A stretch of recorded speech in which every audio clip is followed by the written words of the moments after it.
네, 오늘 저는 여러분과 함께 요한복음 1장 19절에서 28절까지 말씀을 통해 광야에서 외치는 자의 소리라는 제목으로 함께 은혜 나누고자 합니다.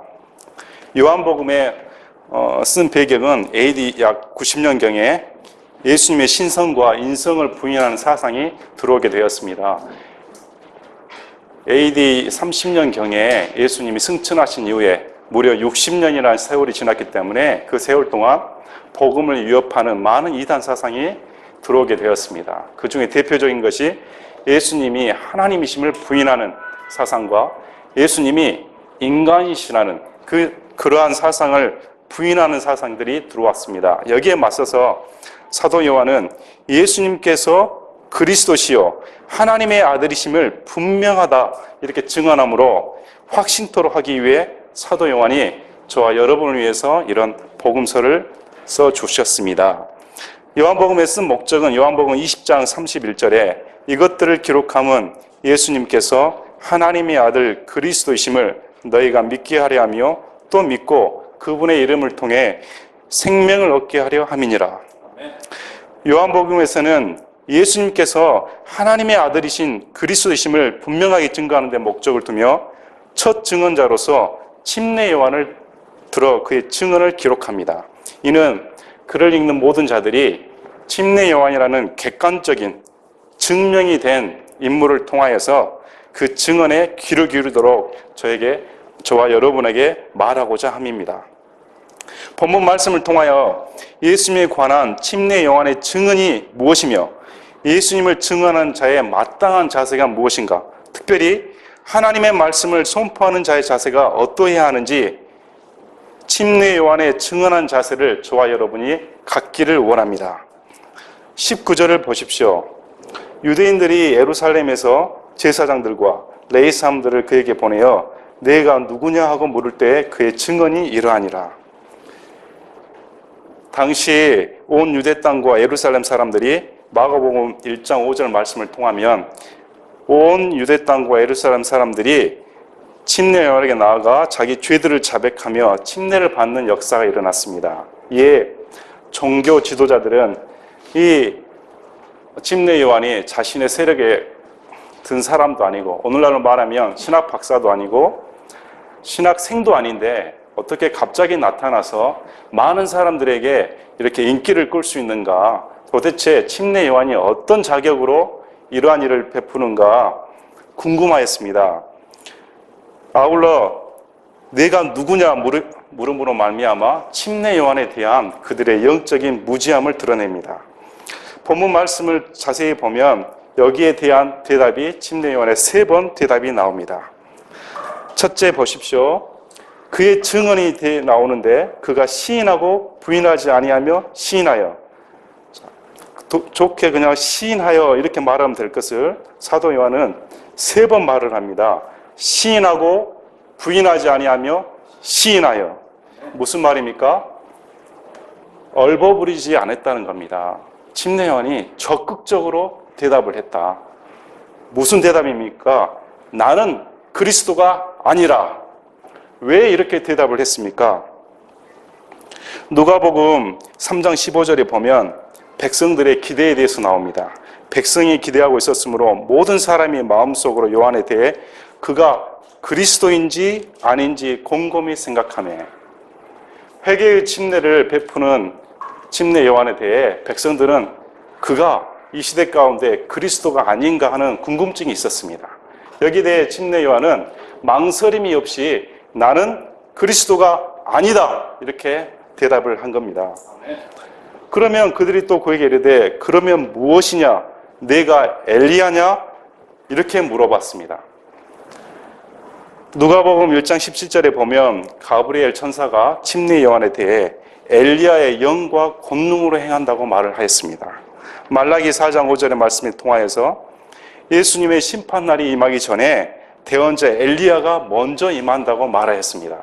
어느 면에서 보면 침례 요한은 그래 내가 엘리야다 이렇게 말할 수도 있었습니다. 하지만 단호히 거부합니다. 나는 아니라. 하며 또 묻되 그러면 내가 그 대언자냐 하니 그 대언자냐 이렇게 물어본다면 당시 유대인들은 그 대언자라고 말을 했을 때 누굴 가리킨지 알고 있었다는 겁니다. 아시는 것처럼 신명기 18장에 나오는 모세와 같은 대언자가 너희 가운데 일어난다고 했습니다. 어찌 면에서 보면 말라기 이후로 침례 요한이 마지막 대언자라고 할 수 있습니다. 요한복음 1장 30절에서 34절 말씀을 보면 침례 요한은 하나님의 음성을 직접 듣는 대언자라고 할 수 있습니다. 그럼에도 불구하고 그의 대답이 어떻게 말합니까? 아니라 이렇게 말합니다. 여러분, 침례 요한이 어떻게 대답하는 것을 배워야 됩니다. 첫째, 나는 그리스도가 아니라 이렇게 대답했습니다. 두 번째는 어떻게 말합니까? 그리스도란 말이 들어가지 않습니다. 나는 아니라 대답합니다. 세 번째 어떻게 말합니까? 나는 없습니다. No, 단호하게 아니라 말을 합니다. 많은 주의 종들이 첨적을 붙입니다. 나는 아니지. 하지만 이렇다. 이렇게 말을 합니다. 하지만 침례 요한은 아예 여지를 두지 않습니다. 왜 그렇습니까? 처음부터 끝까지 그의 목표가 그리스도를 증거하는 데 있기 때문입니다. 보십시오. 만약에 우리에게 이런 질문이 들어온다면 우리는 어떻게 대답하겠습니까? 어떻게 물어봅니까? 이에 그들이 그에게 이르되 너는 누구냐? 우리를 보낸 사람들에게 우리가 대답하게 하라. 그렇다면 너는 너 자신을 가리켜 누구라 하느냐? 침례 요한의 정체성에 대해서 물어보는 질문입니다. 우리는 우리를 무엇라고 말을 해야 할까요? 침례 요한이라면 할 말이 많습니다. 이 시대 가운데 침례 요한처럼 자기 아버지에게 가브리엘 천사가 나타나서 주 앞에서 큰 자가 된다 이렇게 말하는 사람이 있습니까? 어머니 태에서부터 성령이 충만하여 주의 길을 예비하는 자다 이렇게 말하는 자가 있습니까?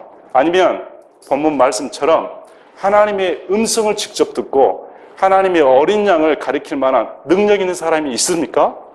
하지만 침례 요한은 거기에 일절 언급을 하지 않습니다. 너는 내 자신을 가리켜 누구라 하느냐? 뜻하지 않는 침례 요한에 대해 응답이 이렇게 나옵니다. 뭐라고 그의 대답이 나옵니까? 나는 대언자 이사야가 말한 것 같이 주의 길을 곧게 하라 하고 광야에서 외친 자의 소리로다 하니라. 놀라운 대답이 그의 입에서 나옵니다. 어떻게 말합니까? 나는 광야에서 외치는 자의 소리에 불과하다. 놀라운 질문입니다. 말씀 자체가 아니고 말씀을 전달하는 통로라는 것입니다. 어디에서 외칩니까? 광야에서. 그가 왜 이렇게 담대하게 하나님의 복음을 전할 수가 있습니까? 왜 그에게 많은 사람들이 몰려든 것입니까? 그는 종교 지도자들의 그런 관습에 따라 사는 사람이 아니었습니다. 어떠한 규례대로 사는 사람이 아니었습니다. 광야에서 낙타털을 옷을 입고 메뚜기와 들꿀을 먹으며 청렴하게 살았던 자였습니다. 시대와 타협하지 않고 상황에 연연하지 않으며 인기에 몰이하지 않고 척박한 땅이라 할지라도 광야에서 그것도 어떻게 잠잠히 있지 않았습니다. 외치는 자, 누굴 외쳤습니까? 그리스도를. 이게 침례 요한이 우리에게 그가 증언한 내용이 무엇인가를 보여주고자 하는 것입니다. 여러분, 여러분에게 예수님께서 아니면 다른 사람들이 오늘 이 자리에 와서 너는 내 자신을 가리켜 누구를 하느냐 이렇게 물어보신다면 여러분의 대답은 어떻게 말하겠습니까? 나는 나를 가리켜 누구라고 말할 수가 있습니까? 침례 요한은 말씀을 전달하는 통로를 넘어서 이렇게 대답을 합니다. 소리 그 자체다. 너무 멋지지 않습니까? 하나님 말씀을 있는 그대로 증거하는 소리 그 자체가 되고 싶다는 겁니다. 그랬더니 그들은 바리새인들이 보낸 자리더라. 그들이 또 그에게 물으며 그에게 이르되 그러면 네가 그 그리스도 아니요 엘리야도 아니요 그 대언자도 아닐진데 어찌하여 침례를 주느냐 이렇게 물어봅니다. 종교인들은 침례 요한의 메시지에 관심이 없었습니다. 많은 백성들은 침례 요한이 증거하는 회개의 메시지를 듣고 자복하러 나왔습니다. 그러나 성경을 열심히 연구한다고 하나님의 말씀을 백성들에게 가르친다는 그 율법주의자들은 침례 요한의 메시지에 귀를 기울이지 않았습니다. 그들은 침례 요한이 어떤 존재이기에 백성들을 이끌어 나가느냐, 왜 우리를 위협하느냐, 이런 세력으로 보았습니다. 오늘날도 마찬가지입니다. 오늘날도 성경을 본다면서도 하나님의 말씀에 귀를 기울이지 않는 경우가 많습니다. 저와 여러분이 귀를 기울일 게 무엇입니까? 오늘 본문 말씀을 통해 침례 요한이 무엇을 증언하고자 하느냐, 사도 요한이 오늘 말씀을 통해 침례 요한을 증언을 든 이유가 무엇입니까? 예수님이 하나님의 어린 양이시고 예수님이 그리스도시다, 이걸 말하고자 합니다. 보십시오. 여기에 침례 요한이 대답을 하지 않습니다.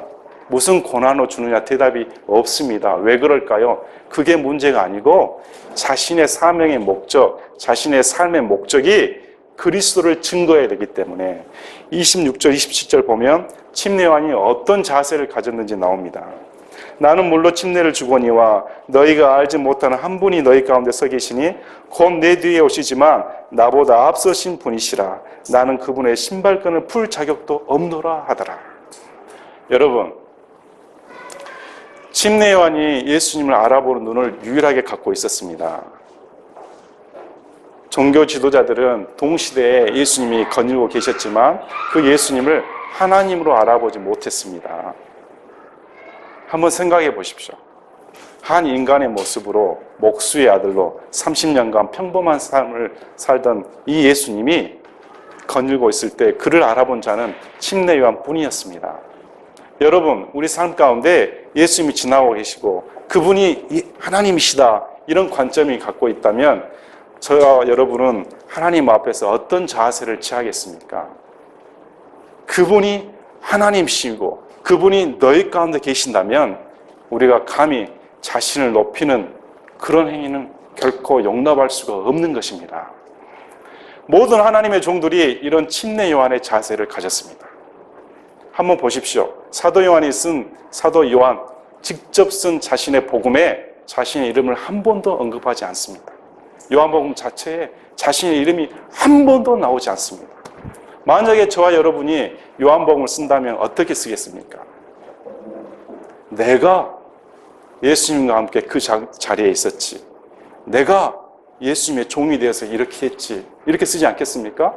하지만 전혀 언급을 하지 않습니다. 왜 그렇습니까? 모든 시선이, 모든 관심이 예수님께 있어야 되기 때문입니다. 여러분 한번 생각해 보세요. 어떻게 나 같은 자가 어떻게 이 하나님을 증언할 수 있는 위치에 있을 수 있는가? 얼마나 영광스러운 직업입니까? 얼마나 영광스러운 자리에 있는 겁니까? 감히 그분의 이름에 누가 되는 행동은 절대 있을 수가 없다는 겁니다. 바울이 어떻게 말합니까? 빌립보서 말씀을 통해 죽든지 살든지 내 몸에서 그리스도를 높이고자 함이라. 이게 참된 하나님의 종된 열망인 것입니다. 저와 여러분에게도 이런 열망이 필요한 겁니다. 어찌하든지 그리스도를 높이겠다. 이게 왜 비롯된 것입니까? 침례 요한의 바른 인식, 바른 가치관, 바른 신앙관에서 비롯된 겁니다. 어떻게 말합니까? 그리스도가 내 앞에 계신다. 자, 보십시오. 어떻게 말합니까? 너희가 알지 못하는 한 분이 너희 가운데 서 계신다. 저는 이 말씀을 준비하면서 과연 내가 우리 예배를 보는 사람들과 지금 설교를 하는 도중에 이 가운데 예수님이 계신다고 믿고 있는가? 우리 어렸을 때 담임선생이 잠깐 자리를 비우면 우장창창 난장판이 벌어집니다. 담임선생이 들어오면 언제 그랬는지 조용하잖아요. 무슨 발표를 할 때도 담임선생이 나가면 자유롭게 할 수 있습니다. 근데 담임선생이 가운데 계시면 어떻게 대답하겠습니까? 발표가 껄끄러지고 마음대로 할 수가 없어요. 근데 우리 예수님이 어떻게 말씀하셨냐면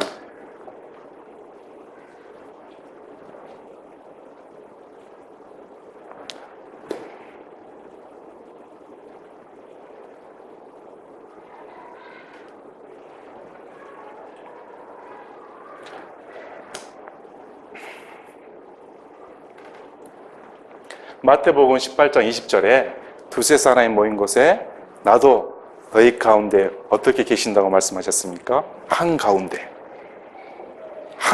계신다고 말씀하십니다. 저쪽 구석에 계시면 괜찮을 텐데, 좀 나가 계시면 괜찮을 텐데 한가운데 계시고 지켜보신다는 겁니다. 오늘 많은 교회에서 예수님이 안 계신 것처럼 행동을 합니다. 오늘 많은 교회에서 예수님이 안 계신 것처럼 마음대로 행합니다. 입으로는 예수님을 믿는다고 하는데 예수님이 계신다는 존재 자체를 부인하는 것입니다. 만약에 저와 여러분이 예배를 보는 가운데, 설교를 하는 가운데 오늘 지금 이 자리에 예수님이 계신다면 저와 여러분의 자세가 어떠해야겠습니까? 뭘 증언하겠습니까? 침례 요한의 증언의 내용이 두 가지가 나옵니다. 둘째 날에 어떻게 말합니까? 세상 죄를 제거하시는 하나님의 어린 양을 보라. 놀라운 증언입니다. 어떻게 한 인간인, 어떻게 목수의 아들인 평범한 인간을 두고 하나님의 어린 양이라는 표현을 쓸 수가 있습니까? 창세기 3장부터 요한계시록까지 어린 양의 얘기가 나옵니다. 이 어린 양이 인간이 되어서 세상 모든 죄들을 담당하기 위해 하나님께서 하나님이 자신이 기뻐하는 화목제물로 저와 여러분을 위해 주셨습니다. 그 어린 양을 보는 눈이 저와 여러분에게 있습니까? 침례 요한의 증언의 내용이 무엇입니까? 하나님의 어린 양을 보라. 반복적으로 말을 합니다. 셋째 날에도 하나님의 어린 양을 보라. 그리고 증언의 내용이 뭡니까? 그가 하나님의 아들 그리스도이시다. 여러분, 하나님의 종된 사람이 뭘 증언해야 됩니까? 어떤 예수님을 증언해야 됩니까? 사도 요한이 말년에 죽음을 앞두고 이제 인생을 마감하는 순간에 많은 주의종들이 함께했던 주의종들이 이제 죽은 그 순간에 이 요한복음을 주고 뭘 저희들에게 가르쳐주고자 합니까? 어떤 증언이 가장 고귀한 증언이란 말입니까? 이 예수님이 하나님의 어린 양이다. 여러분에게, 저와 여러분에게 이런 분명한 신앙관이 있어야 됩니다. 아무리 척박한 환경 속에서라도 사람들의 인기에 몰입하지 않고 자신을 높이고자 하지 않고 침례 요한처럼 모든 시선이 그리스도 하나님의 어린 양을 향하고 있어야 됩니다. 그래야 바른 신앙관이 되고 바른 자세가 나오게 되어 있습니다.